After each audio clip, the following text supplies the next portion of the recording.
Welcome back. One final point before we go tonight. What the mainstream media was too afraid to tell you about the news this week.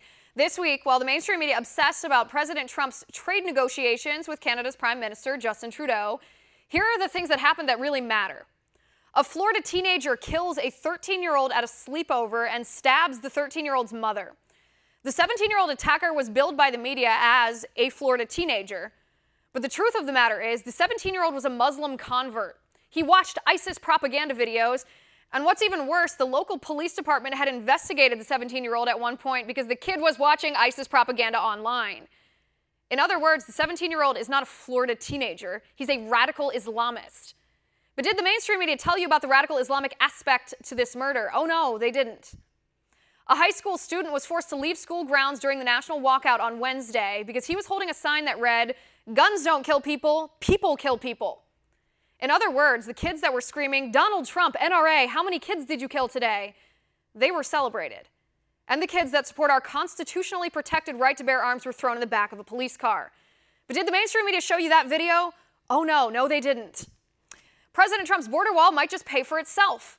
A new study shows the amount of money that we, the taxpayers, would save because of the reduction in crime, drug trafficking, and illegal immigrants on the federal dole, thanks to the wall, would pay off the $18 billion price tag of the wall within a decade. I wonder if the Democrats who claimed their opposition to the wall was about the exorbitant cost are now supporting the wall since it pays for itself. Well, we'll never know because the mainstream media refuses to ask unbiased or astute questions. The House Intelligence Committee closes their inquiry into the allegations of Trump-Russia collusion. They say there is no proof or evidence of any collusion. That's a pretty serious development, right? Given how much the mainstream media has covered this story over the course of the past 15 months. But did the mainstream media tell you about this announcement from the House Intel Committee? NBC, ABC, and CBS covered the announcement for a total of 58 seconds. Less than 1 minute of time. Compare that to the 100 hours they've spent on the allegations of collusion the past year, and Democrats wonder why we call the mainstream media biased. As liberals repeatedly tell us that more guns equal more crime, the University of Kansas implemented a concealed carry program on their campus. Guess what the results of this program were?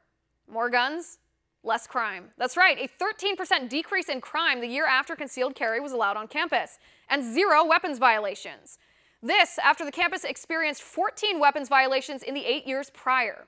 Clearly, more guns does not equal more crime. But did the mainstream media tell you that? No, they didn't. The mainstream media doesn't care to report any of that to you, so we will. And that is my final point. You can reach me on Twitter at Liz_Wheeler. If you liked the show, please send me an email at oann.com/contact.